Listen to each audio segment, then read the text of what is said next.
இந்த மாதிரி ரிலாக்ஸாக டீ குடிக்க கூட ஒரு டைம் இல்லாமல் பெரிய போட்டில் இருக்கிற மீனை சின்ன போட்டுக்கு ஏற்றி அதை கரைக்கு கொண்டு வந்து அதை ஏலத்துக்கு மாற்றி அப்புறம் அதை காசாக்கிறதுக்குள்ளே இவங்க படுற கஷ்டம் பார்த்தீங்கன்னா கொஞ்சம் கஷ்டம்தான் கைஸ். ஸோ இவங்களை இனி ஃபிஷர்மேன்ஸ்னு சொல்லாமல் நம்ம ஃபிஷர்மேன் சொல்லலாம். ஏன்னா இவங்க படுற கஷ்டத்தை கூட இருந்து பார்த்தா மட்டும் தான் தெரியுது. ஆனால் இவங்க இவ்வளோ கஷ்டப்பட்டுமே நம்ம கவர்மெண்ட் இவங்களுக்கான அங்கீகாரத்தை கொடுக்குதா கேட்டிங்கன்னா கண்டிப்பாக இல்லை கைஸ். ஆமாம். ஸோ பக்கத்து நாடான ஸ்ரீலங்காவில் இப்போ ஃப்ளட் வந்தப்போ பார்த்தீங்கன்னா 17 டன் மெடிசனும் ஃபுட்டும் கொடுத்துருக்கோம். ஆனால் அதுக்கு கைமாற அவங்க என்ன பண்ணியிருக்காங்கன்னா இப்போ கூட பார்த்தீங்கன்னா ஒரு 4 மீனவர்களை போட்டோட அரெஸ்ட் பண்ணி வச்சுருந்தாங்க ஒரு 15 நாள்.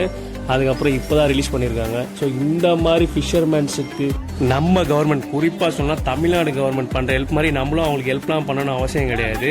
ஸோ அவங்களுக்கு சப்போர்ட் பண்ணாலே போதும், அவங்களுக்கான தேவையை அவங்களே பார்த்துப்பாங்க. தேங்க்ஸ் ஃபார் வாட்சிங். நல்லா இருக்கு கைஸ். இந்த வீடியோ பிடிச்சிருந்தா ஒரு லைக் பண்ணிக்கோங்க. இந்த மாதிரி இன்ஃபர்மேஷன் நம்ம சேனலை சப்ஸ்கிரைப் பண்ணி வச்சுக்கோங்க. மறக்காமல் பெல் பட்டனை ப்ரெஸ் பண்ணி வச்சுக்கோங்க கைஸ்.